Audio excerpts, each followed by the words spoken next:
This the Black Powder Podcast. Kick up your feet, lean on your armrest, and get your mind blessed on this conquest. Hold a grip like a 12 gauge, let this moment kick. Black people moving and having some gun ownership. I carry weight, not to keep the camera safe. It's thinking about you, my kids and my parents' faces. The big topics, they don't wanna involve us. Think we're novice, but now we're moving hard with revolvers. This the Black Powder Podcast, let's get it started.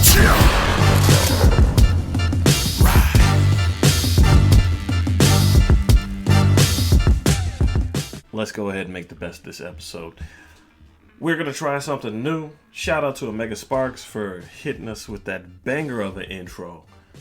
And as well as the background music. And the brothers even blessed me with an outro. So, brother, thank you very much.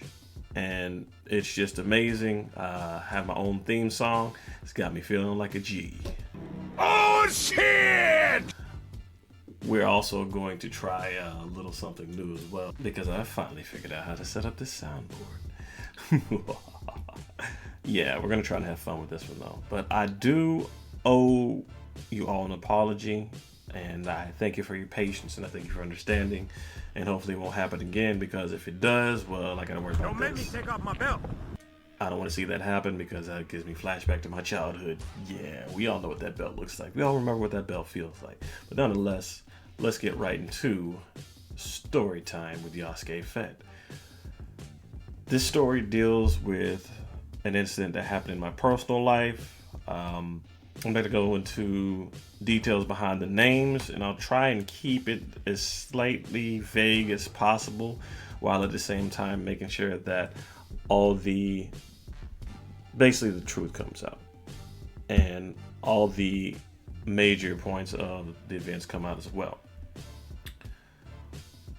Due to the events that happened in my personal life, I had to kind of put the relationship retaliation subject on the back burner, but I still do plan on going forward with that, as well as other topics too, especially topics about children in the house being having their lives ended due to improper firearm storage. More on that later. It's still a sad topic, but nonetheless, it's an important one that we will talk about much later. But today's story is about weaponizing the police. Let's just say there was a time where I had to call the police due to a court order being modified by choice. Not by me, by the person who was supposed to adhere and abide to that said order. They chose to do differently due to the fact that they felt that they had control over more of the situation than they really had. When in all actuality, court orders are pretty ironclad for the most part for what they say. If they tell you to make a peanut butter and jelly sandwich and you don't make a peanut butter and jelly sandwich, well, oh no! You're going to have to deal with the consequences should you end up back in the court. Nonetheless, I ended up having to call the police myself, because in the situation I was dealing with a female. And if I would have gone to the newly proposed meeting place and agreed to the newly proposed stipulations for the meeting, it would not have ended well for me due to the fact that that person is emotionally unstable. So that's why I called the non-emergency number.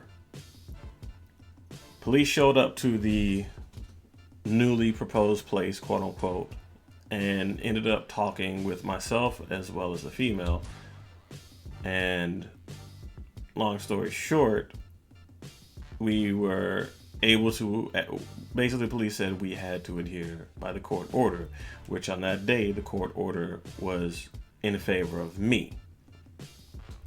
So I was able to walk away, and basically it's a custody exchange, let's just go ahead and say that, but I was able to walk away with our daughter due to the fact that paperwork stated that I am supposed to get my daughter on these days. Not you completely changed the meeting area, the stipulations and the constraints of how long the parent can see the child, so on and so forth. That's not what the court paperwork said, and that's not what I agreed to either. But against the police, but in all honesty, when you are dealing with a situation where you're dealing with somebody who's unreasonable, everybody has a tendency to get involved, whether it's by choice or whether it's just by the nature of their job. The police were there to do what they had to do. I can't fault them for that. In all honesty, I maintained my control. I got in and got out, did what I had to do. It basically was just like, like breathing air. It makes no difference to me. Because it makes no difference to me because I know I'm not a malicious person. I know I do not have the mentality to wish that person ill will or bad intent. At the end of the day, I just want my daughter. I just want to see my daughter. That's why I'm there. So I think at the whole entire situation was created due to that one time that I rightfully had to call the police. That person has a volatile attitude anyway. But I called the police because I, being a 6'2" black man with locks, did not feel safe going into a different environment, dealing with a different situation. Because if something were to happen, I would end up being the one that was victimized, because that's the way society views us. So you need to use your head in these situations. Police are unfortunately a way to shake fathers down, as well as control the situation whenever somebody feels like they need to remind you that they are quote unquote in control. But you never let that bother you. It makes no difference to me. It makes no difference to me. Because at the end of the day, the main thing that you are required to do once your business is complete is just to walk away. And I've had to focus on laser in order to make sure that this could be avoided in the future. Sometimes you just have to take the safety off. Take the safety off, fool. Because when you're in a situation like this, it is always in the back of your mind. It's not as easy for you to, I guess, get over it, because at the end of the day, you are being perceived and vilified. You are the one that's causing the problem. You're the one that's the threat. Automatically, because you're the man, that's how you will be perceived. But again, go in, do what you got to do. Just walk away. Versus having somebody come up and just, with the police being there, just make it seem like a whole scene where you just get Kick him in the nuts. kicked in the nuts. It's sad that there are situations like this. And this kind of follows up on the previous episode I did about the fathers that were shot during custody exchanges. If it's not the police, it's got the potential of being a new lover or a new husband or whatever. You don't know their stability. They may be unstable. They may have an attitude problem. They may not be good with anger. Nonetheless, these are people you need to watch out for, because they don't have too many brains. Boy, if bullets were brains, all you'd hear from you is click, click, click. Unfortunately, some of those rounds are live. So all I'm saying out there is, gentlemen, ladies too, if you know that you're dealing with somebody who's pretty much an egomaniac, or they have personality problems, or they just perceive you as a problem, or they're doing stuff behind your back knowing that it's going to hurt you, but at the end of the day they're making themselves look innocent, protect yourself.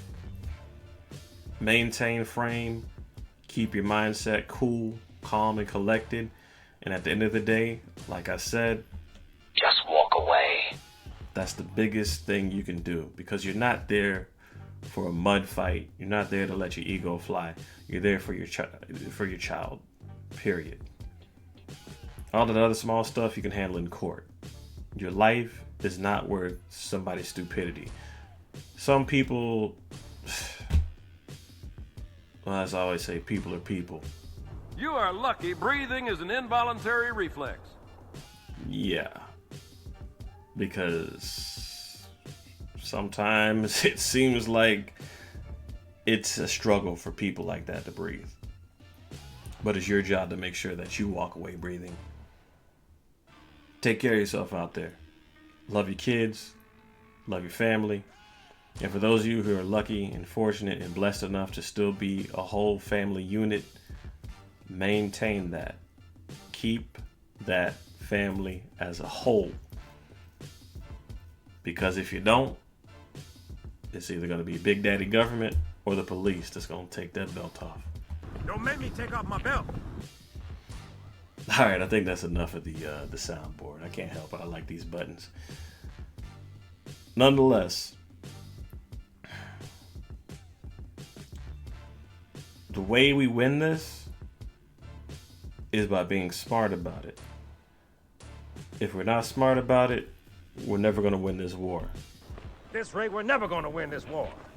At this rate, we are never going to win this war. We need to come together underneath one mindset. We need to come together underneath one agreement. Whether you're together or not, it doesn't matter. It's already going to be hard enough for the child. Keep your egos out of it. Keep your feelings out of it. As my father likes to say, stop making each other bleed. That's all you're focused on right now. And that's all you're trying to do. I put my knife away a long time ago, and I've been trying to move forward ever since. But sometimes it's just hard to do when the other person has their teeth bared and their knife out. But nonetheless, like I said, try and come up with a plan. I hope and pray in the future that I can. And if anything, I hope the things that I went through do not end up becoming your problems. And I consider myself fortunate because I'm still alive and breathing. As if we already don't have enough black men dying for no reason in the streets already. Don't allow anybody to weaponize the police against you. And if it does happen, keep yourself alive. That's all I got to say. And I hope this story, I know it wasn't thrilling, I know there wasn't a lot of drama, but nonetheless, I hope this story finds you well, and I hope it reminds you, if not gives you a better mindset of what you should do when you're dealing with weaponized police against you. Maintain your frame, be calm, and display the fact that what is being said against you or what is being preconceived against you is not true. You're the opposite of what is expected. You are the calm one. You are not creating the issue. Until next time, this has been the Black Powder Podcast. You can find us at blackpowderpodcast@gmail.com, rss.com/podcast/BPP. You can even find us on social media, such as Twitter. I think I'm working on Twitch. Maybe that'll come later, but nonetheless. YouTube and Instagram as Black Powder Podcast. Once again, shout out to Omega Sparx, all the other supporters, I Run and Gun, OGUNGEAR, Scorched Firearms, so on and so forth. Oh, and check out Booker's Dude Ranch too. You can find them on Facebook, which we're also on as well. But once again, until next time, oh yeah, how can I forget? Shout out to Omega Sparx. Until next time, I'm going to let him hit you with the outro. Stay safe. Love y'all very much. Thanks for listening. Peace.